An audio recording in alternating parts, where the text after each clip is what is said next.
Actualmente, un reto para la medicina son los problemas relacionados a la hemostasia y coagulación. En esta primera entrega vamos a hablar sobre principios fisiológicos y conceptos generales relacionados a los mismos. Soy González Peralta Carlos Jr. y vamos a comenzar esta ponencia.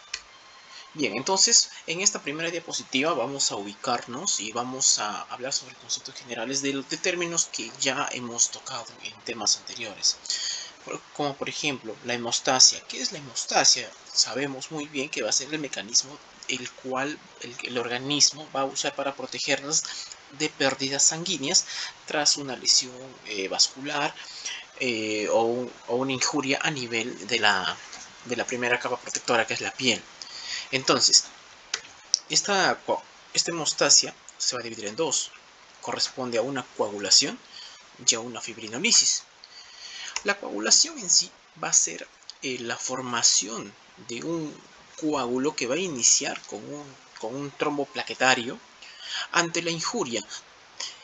Tenemos acá esquemáticamente una lesión que se ha producido y se está formando acá un tapón plaquetario, ¿no? Y a esto se le va a llamar pues un tapón plaquetario blanco.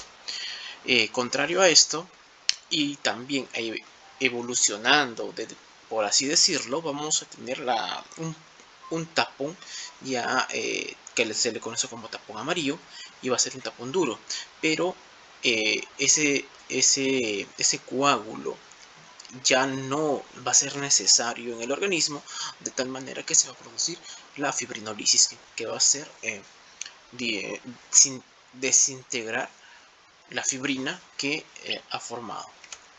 Entonces, la coagulación se va a dar básicamente en dos momentos: una hemostasia primaria y una secundaria.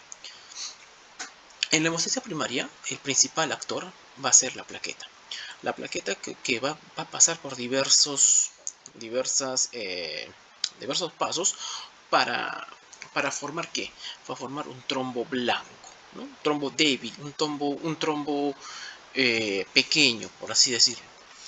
Ahora, estos pasos va a ser adhesión, activación, secreción y agregación. Términos que lo vamos a detallar en las siguientes diapositivas. Se va a medir a través del tiempo de sangría y el valor inicial o de referencia es de 3 a 7 minutos. Con respecto a la hemostasia secundaria, ya hablamos de un trombo amarillo, un trombo netamente hecho de fibrina, lo que mencionábamos acá. Este trombo amarillo de fibrina va a ser un trombo duro, va a ser un trombo que va a ser ya, va a tener una consistencia sólida, ¿ya? ¿Cómo se va a dar? Se va a dar en dos pasos: una vía intrínseca y otra vía extrínseca. Con respecto a la vía extrínseca, va a ser una vía por la cual se va a llegar a un común, que va a ser la 10-asa o tenasa, que va a ser lo mismo que va a llegar la vía intrínseca también a la 10-asa tenasa. Es por eso que en algún momento del sistema de coagulación se van a unir hacia una vía común, que eso lo vamos a explicar también. Solamente remarcar que esta vía extrínseca va a ser explosiva, va a ser rápida, aproximadamente 15 segundos, a comparación de la vía intrínseca, que va a ser de 1 a 6 minutos, por lo mismo que va a ser lenta. Ahora, solamente para remarcar, la vía intrínseca se va a medir o va a tener como principal indicador el tiempo de protrombina, que va a ser de 10 a 14 segundos. Y en la vía intrínseca se va a medir a través del tiempo de tromboplastina parcial activada, que va a ser entre 25 y 45 segundos. Entonces, en esta primera parte de la coagulación ya tenemos un coágulo formado, ¿no? Un coágulo amarillo hecho de fibrina, que necesariamente, como les mencionaba, ya una vez que se haya recuperado las estructuras, ya el capilar haya recuperado su tonicidad y ya esté pues listo como para, digámoslo así, funcional, ese coágulo, ese trombo va a tener que ser desaparecido o diluido. Entonces, para eso existe la fibrinolisis, que va a ser la degradación del coágulo, que va a dar básicamente por el plasminógeno y que se va a transformar en plasmina. Entonces esto va a diluir el coágulo. ¿Y cómo vamos a medirlo? ¿Cómo vamos a tener un indicador? A través del dímero D, que va a ser en términos normales, va a ser entre 100 nanogramos por decilitro o 500 nanogramos por decilitro, por términos menores. Recordemos esta pequeña parte en la formación de la célula, de los elementos formes de la sangre. Teníamos una célula precursora totipotencial, las cuales va a dar dos estirpes, ¿no? Una colonia de la estirpe mieloide y de la estirpe linfoide. Nosotros nos vamos a centrar en la parte mieloide, específicamente la unidad formadora de colonias de megacariocitos. ¿Para qué? Porque esta nos va a dar finalmente a lo que son las plaquetas que estamos estudiando. Aquí tenemos una foto de una plaqueta en una toma de microscopía electrónica, y vamos a ver también que la cantidad de plaquetas va a ser en los rangos de 150.000 a 300.000 plaquetas.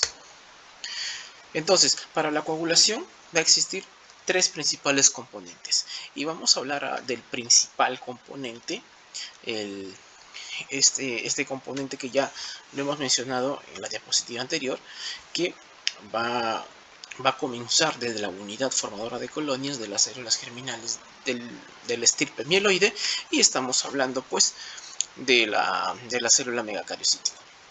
Entonces, esta va a tener ciertos pasos, desde un megacarioplasto, un promegacariocito, un megacariocito granular, hasta llegar a un megacariocito, que como pueden observar, en relación al tamaño va a ser más grande, va a ir aumentando de tamaño. Todo esto se va a desarrollar en 7 días y va a estar estimulado por un factor que va a ser necesario para la producción.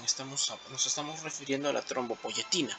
Esta trombopoyetina pues hace de que este megacarioplasto llegue a ser un megacariocito y posteriormente se desintegre o de alguna manera explote hasta llegar a las plaquetas que estamos buscando.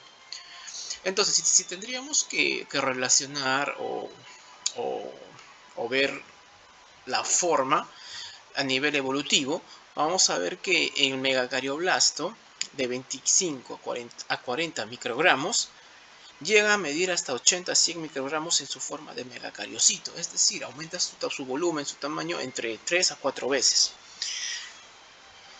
Y también podemos decir que en un primer momento este megacarioplasto, esta unidad formadora de colonias, sí cuentan con núcleo. Sí cuentan con núcleo, pero no va a ser hasta que explote este megacariocito y se divida en partes muy pequeñas, como lo pueden observar acá, de 2 a 4 micrómetros, y se va a producir pues las plaquetas.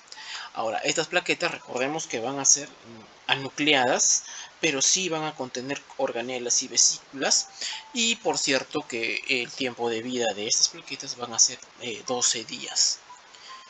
Muy bien.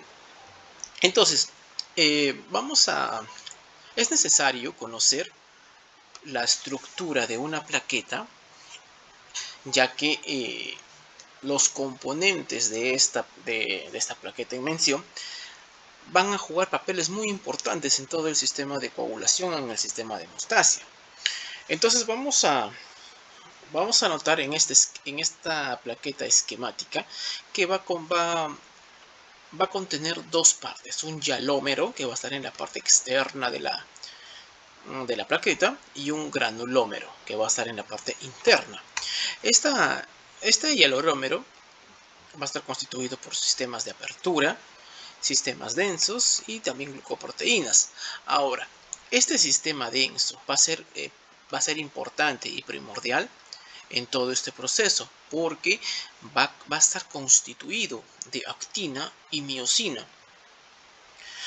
proteínas fundamentales en el desplazamiento de la célula. Ustedes pueden observar acá una célula redondeada y acá pueden observar una célula, una plaqueta de forma estrellada.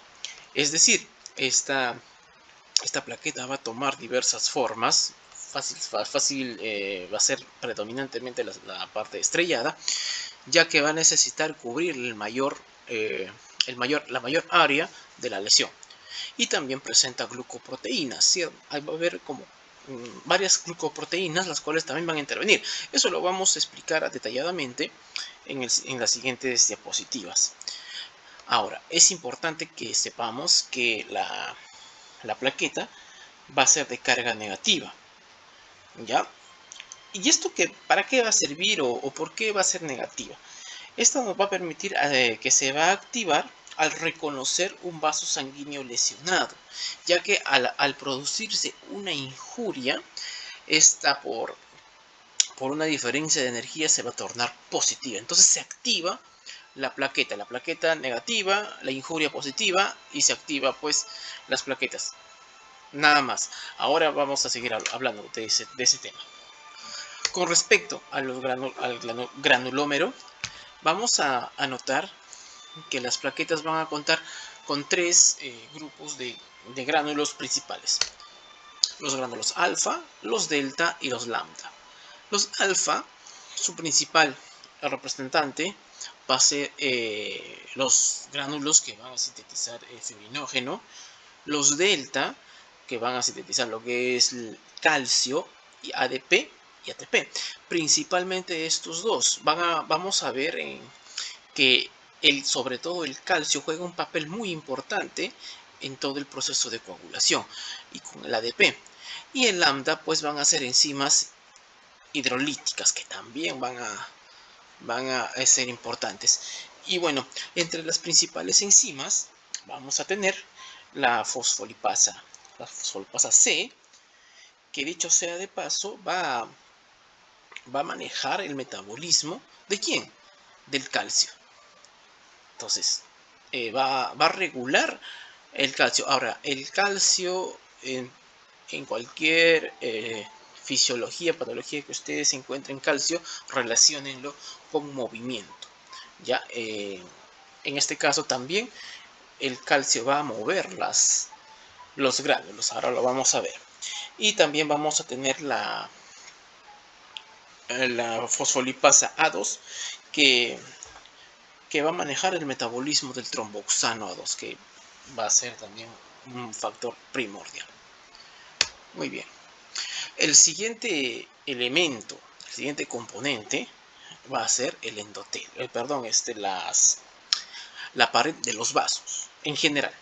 ¿Ya por qué? Porque si nosotros haríamos la diferenciación o las partes de los vasos sanguíneos, vamos a encontrar el endotelio, el subendotelio, los tejidos conectivos y células musculares. Ya, en términos sencillos. Ahora, reconocer qué factores se van a encontrar en qué lugar, eso sí es importante. Por ejemplo, entre el endotelio y el subendotelio vamos a encontrar el factor de von Willebrand, donde se va a sintetizar el factor de von Willebrand. Pero también vamos a encontrar colágeno. Estos dos siempre van a andar de la mano. Ya más profundo, ya a nivel de las células musculares, vamos a encontrar el factor tisular. Entonces, la pared de los vasos van a jugar un papel muy, muy importante en el sentido de que van a ser los contenedores de un flujo laminar o un flujo turbulento y ayuda a la formación de coágulo. El tercer elemento, componente, habíamos hablado, el primero era las plaquetas, la segunda el pared de los vasos sanguíneos, y como tercer elemento vamos a tener los factores de coagulación. Ahora, los factores de coagulación ya se ha hablado bastante al respecto. Ya lo conocemos, ya desde el factor 1 hasta el factor 13, ya lo conocemos también los nombres, pero vamos a diferenciar que en los factores del 1 al 13 son los llamados factores coagulantes, pero también vamos a por una cuestión didáctica, vamos a añadir a este cuadro los factores anticoagulantes, la precalcareína, la proteína C y la proteína S. Entonces, también recordemos que todos los factores de coagulación van a ser sintetizados en el hígado. Por lo tanto, va a haber factores que van a depender bastante de la vitamina K. También podemos observar que va a haber productos que van a ser simógenos, como por ejemplo, vamos a tener al factor 1, el factor 1 y el factor 2. ¿Por qué decimos que son simógenos? Porque el factor 1 como fibrinógeno no nos es útil. Pero si este factor 1 lo activamos a su forma de fibrina, esta fibrina sí va a ser útil. Del mismo modo, la protrombina, como protrombina no nos va a ayudar mucho, pero si se activa y se convierte en trombina, eso sí va a ser bastante útil. Así como existen estos factores simógenos, también encontramos los cofactores que van a ayudar en el proceso de coagulación. Los principales cofactores va a ser el factor 5 de la proacelerina y también el factor antihemolifílico. Entonces, los cofactores principales, ¿no? El 5 y el 8 van a ayudar también a la síntesis de trombina, a la síntesis hepática, y que principalmente van a hacer la producción, digámoslo así, excesiva de trombina. Eso también se habla bastante en el nuevo modelo de coagulación. Eso no lo vamos a tocar en esta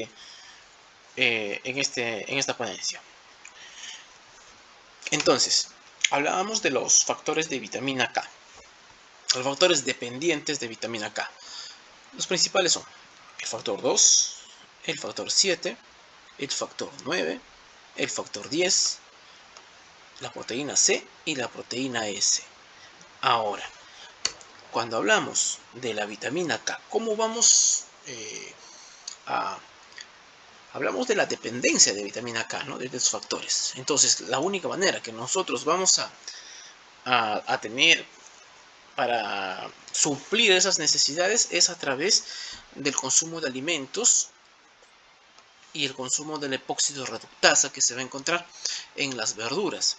También vamos a encontrar las proteínas liposolubles, como son las vitaminas liposolubles del A, D, E y K, que estos van a tener un desplazamiento especial, ¿no? Ahí va a intervenir enzimas pancreáticas, los cuales van a ayudar al ingreso de la vitamina K. Entonces, recordemos también esta pequeña parte, que a los niños, a los neonatos, cuando nacen, se les administra la vitamina K. Se les administra pues en una forma de inyectable, de tal manera que evitamos que este niño se desangre, pues, y pueda llevar a consecuencias lamentables. Ahora, ¿te parece un poco engorroso el tema de las vitaminas K dependientes? Yo te voy a preguntar, ¿qué sucedió en 1972? Yo no sé qué sucedió y yo creo que tú tampoco sabes lo que sucedió. Pero vamos a usar esta pequeña memotecnia para,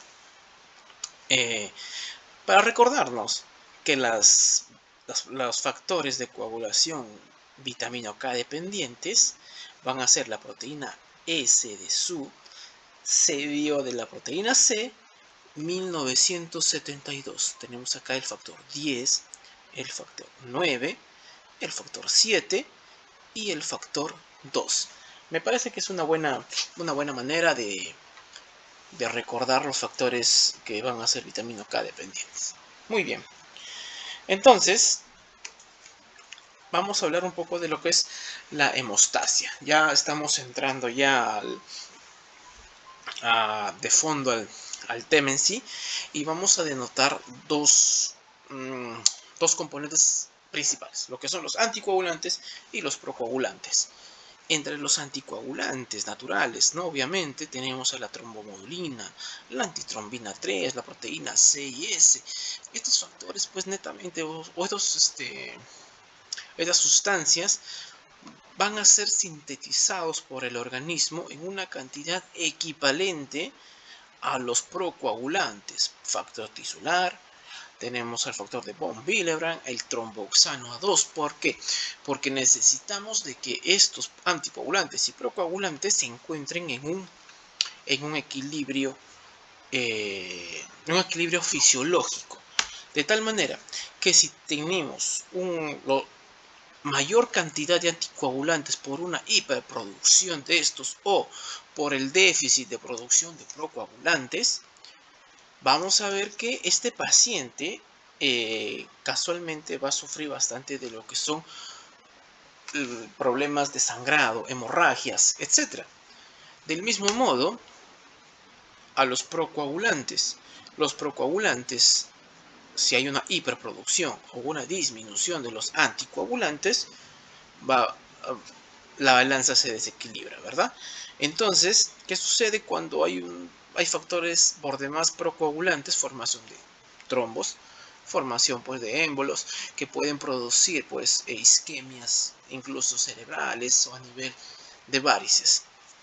¿Ya? Entonces es importante saber esta parte. Ahora vamos a hablar, ya vamos a entrar a la hemostasia primaria, ¿no? La formación del trombo blanco. Es todo un proceso y es bien maquinado, y se los voy a tratar de explicar paso a paso de la mejor manera para que puedan entenderlo.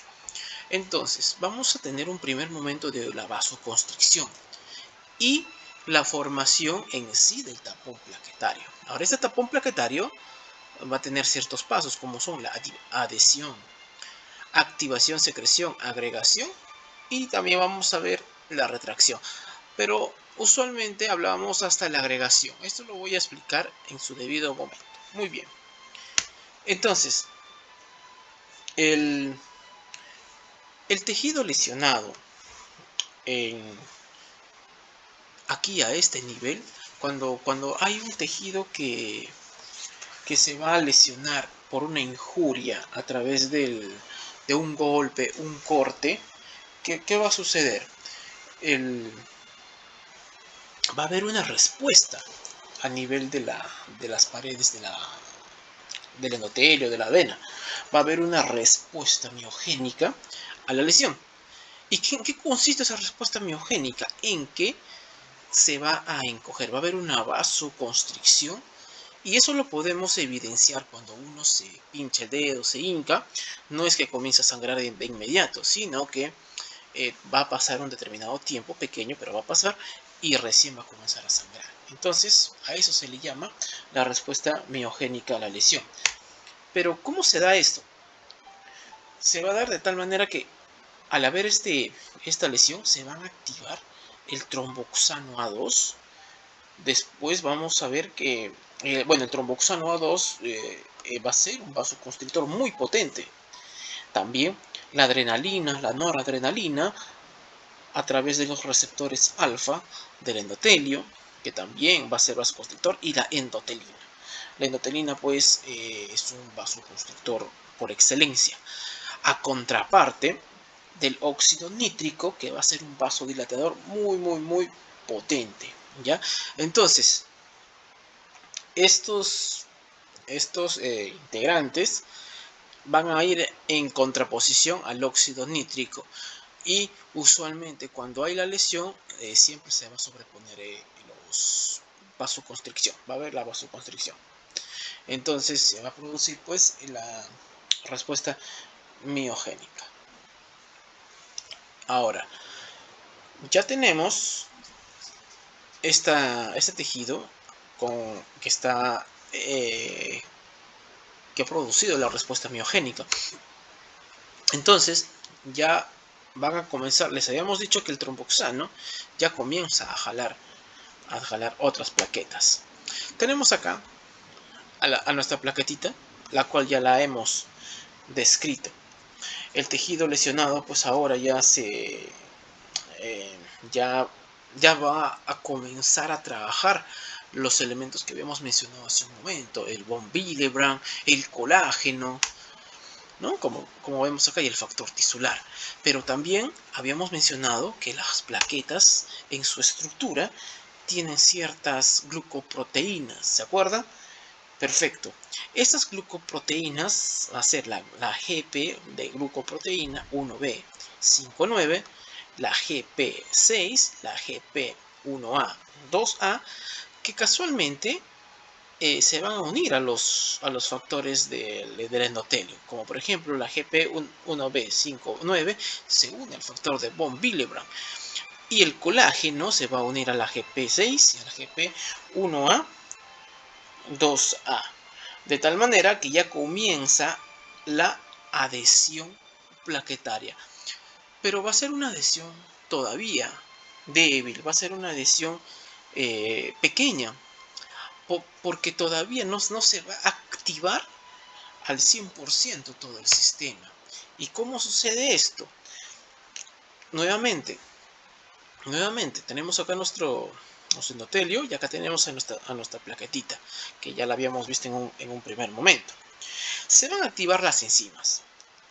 Es sencillo. Se activan las enzimas y en este caso se activa la fosfolipasa C, que va a activar lo que es el sistema calcio-catmoludina por inositol trifosfato. ¿Para qué? ¿Para qué? Habíamos dicho que el calcio mueve, para que los gránulos salgan al exterior y puedan llamar más plaquetas. De esta manera. Entonces salen los gránulos alfa, salen los gránulos lambda y pues el fibrinógeno ya comienza a hacer su trabajo. Del mismo modo el calcio. Una vez que se haya activado la fosfolipasa C, también se va a activar la fosfolipasa A2. ¿Y qué va a hacer la fosfolipasa A2? Su principal función va a ser, va a agarrar el ácido araquidónico que se ha producido a la lesión y lo va a meter a la COX, ¿no? a las vías de las ciclooxigenasas. ¿Para qué? ¿Cuál va a ser el objetivo de este? Formar los tromboxanos A2. Ahora, en un primer momento teníamos tromboxano, pero era muy pequeñito. Cuando es activado por la fosfolipasa A2, este tromboxano va a comenzar como que una alarma, una alerta, y va a comenzar a llamar a mucho más plaquetas. Va a ser como que una alarma, un imán de plaquetas, y va a comenzar la activación y la secreción de las plaquetas, gracias a que al factor al tromboxano A2. Del mismo modo, cuando ya tenemos el tromboxano A2, también ya vamos a tener ya fuera de la plaqueta la glucoproteína 2B, 3A y el ADP. Entonces, vamos a recordar estos dos eventos, ¿ya? Tromboxano A2, glucoproteína 2B, 3A, ¿ya? Lo dejamos un momento ahí. Seguimos. Entonces ya tenemos a nuestras plaquetas activadas. ¿Qué nos faltaría? En que esta plaqueta activada comience la adhesión, y la adhesión exponencial. Tenemos pues el tromboxano A2 y se acuerdan que les dije el ADP. ¿Para qué va a ser importante el ADP? ¿Para qué? Para que estos dos van a activar muchas plaquetas, de tal manera que se van a generar las glucoproteínas 2B, 3A, pero de manera exponencial. Se activa y comienza nuevamente la agregación de las plaquetas. Lo explicamos en términos sencillos, por decir, en la lesión, si hay unas plaquetitas que están pasando, al ser activadas por el tromboxano, no les queda otra que ir a la lesión. Ir y formar aquí el tapón plaquetario. ¿Por qué? Porque estas plaquetas ya están inducidas por el tromboxano A2, ya tienen estas plaquetas, las que están inicialmente, ya la glucoproteína 2B3A ya están activas. Entonces estas plaquetitas no tienen otra que sumarse a la causa. ¿Para qué? Entonces, de esta manera va a haber 1, 2, 10, 20, 100, 200, 300, un montón de plaquetas y van a formar lo que ya hemos venido desarrollando, que va a ser el trombo blanco, que va a ser un trombo netamente débil.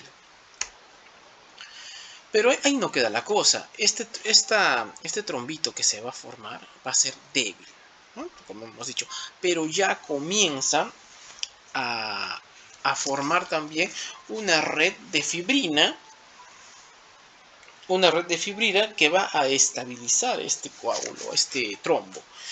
Entonces acá lo vamos a representar a través de este interlineado amarillo, el cual va a denotar de que la fibrina está consolidando este trombo blanco. Muy bien, ahora con respecto a la retracción vamos a tener ciertos conceptos claros. Por ejemplo, ¿qué alteraciones se van a presentar en todo este proceso? Solamente voy a remarcar algunas que me han parecido muy interesantes, que por ejemplo, la primera, la Jan-Bernard-Schouler. ¿En qué consiste esta? Esta enfermedad consiste en el déficit de la glucoproteína 1B59. La enfermedad de von Willebrand se cae de maduro al decir que es el déficit del factor de von Willebrand. Y la trombastenia de Glassman, que va a ser el déficit o la no producción de la glucoproteína 2B3A. Como pueden observar, estas enfermedades alteran lo que es la agregación plaquetaria, no va a permitir la formación del trombo blanco. Entonces, por ende, no va a haber hemostasia, va a haber un sangrado intenso y la persona incluso puede morir. Si hay personas que tengan este tipo de enfermedad, sobre todo la trombasteinina de Glassman, son personas que incluso se causan lesiones de un tanto equimóticas, incluso al sacarse la ropa, al caminar o al rozar con algo. Entonces es un poco delicado. Ahora, respecto a los fármacos, también vamos a tener al ácido acetil salicílico o la aspirina, que pues va a ser un antiagregante plaquetario que va a actuar a nivel del tromboxano A2, ¿no? Entonces estamos hablando que actúa a este nivel. ¿Actúa a este nivel? No hay tromboxano A2, no hay agregación plaquetaria. No hay agregación plaquetaria, no va a haber trombo blanco. Lo mismo sucede con el clopidogrel, que ciertamente va a trabajar, pero a nivel del ADP. Entonces habíamos dicho que el ADP y el tromboxano actúan juntos, entonces inhibe el ADP, el clopidogrel, no va a haber formación de trombo blanco, antiagregante plaquetario. Y el abcicimab, que va a trabajar a nivel de la glucoproteína 2B3A, a este nivel, que va a ser pues un anticuerpo monoclonal. Habíamos dicho también que el tiempo de sangría va de 3 a 7 si es que hay una prolongación respecto a este tiempo. Estamos hablando de algún tipo de enfermedad de agregación plaquetaria. Para eso, se mide el tiempo de sangría a través del Duke e IBI, que básicamente es hacer un pequeño hincón al lóbulo de la oreja y pues medir el momento en que se inicia el sangrado hasta que termine. Bien, ahora respecto a la hemostasia secundaria.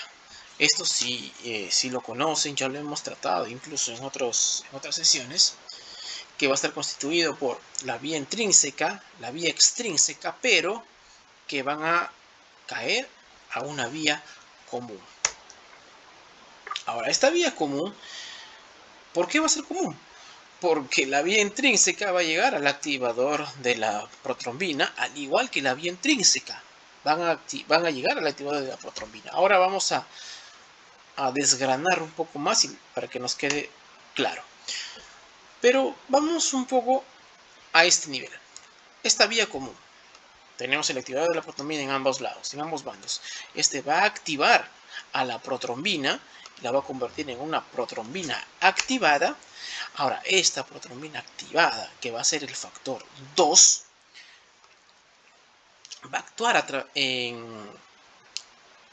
sobre el factor 1, que va a ser el fibrinógeno, y lo va a activar y lo va a convertir en fibrina, que finalmente este es el que va a estabilizar al coágulo y lo va a hacer un coágulo netamente pues amarillo.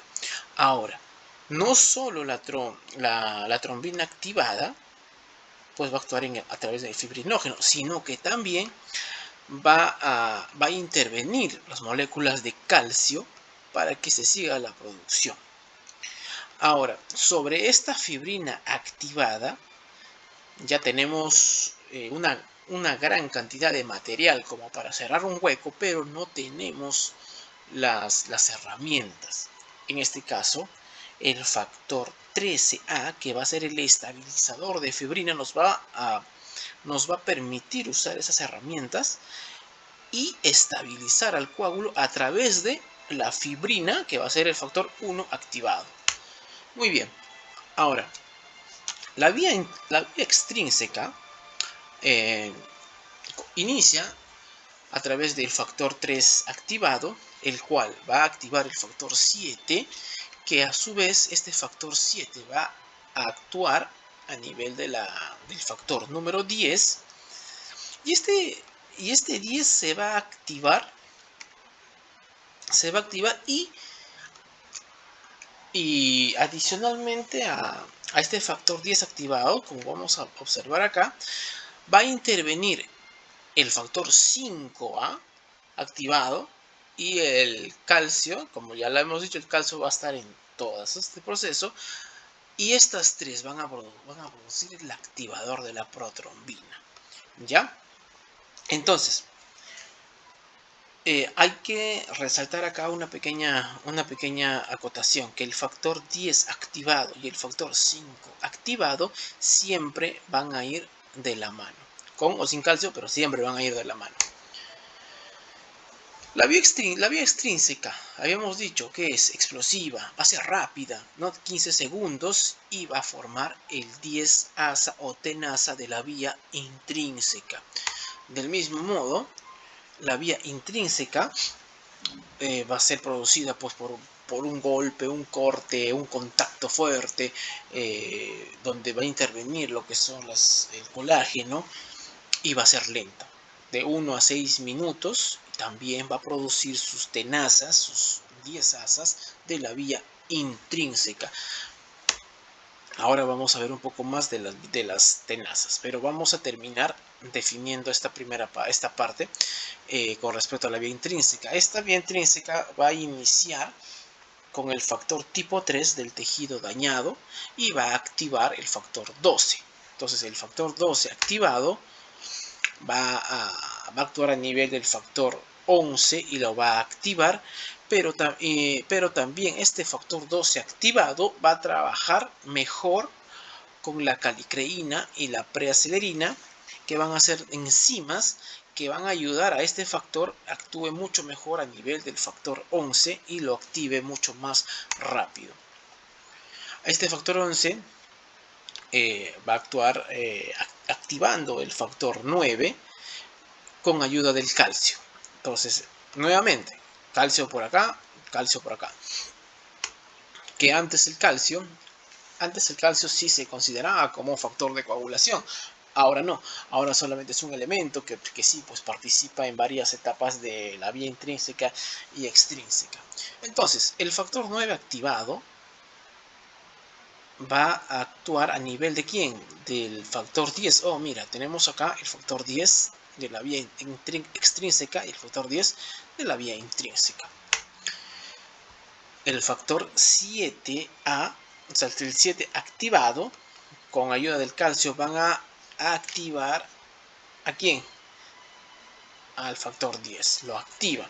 Pero habíamos dicho que ya se está asemejando el activador de la protrombina. Acá, activador de la protrombina, ya tenemos el 10 activado.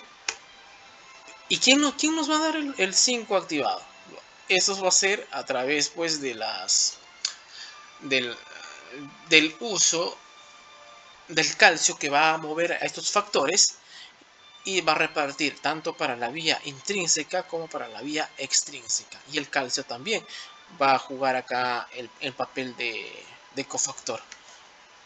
Entonces vamos a tener acá que en la vía extrínseca e intrínseca, extrínseca, ya van a llegar a esta vía común, que va a ser el activador de la protrombina para ambos casos. La vía intrínseca se va a medir bajo el indicador del tiempo de tromboplastina parcial activada, que va a ser de 25 a 45 segundos, y la vía extrínseca a través del tiempo de protrombina, que va a ser de 10 a 14 segundos. Ahora, este activador de la protrombina también se le va a conocer como la protrombinasa.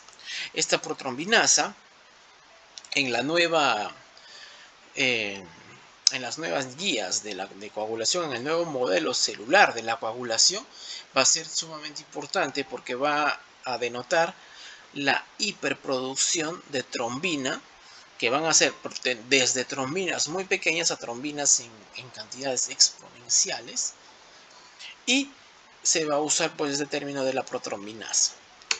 También tenemos las tenasas de la vía intrínseca.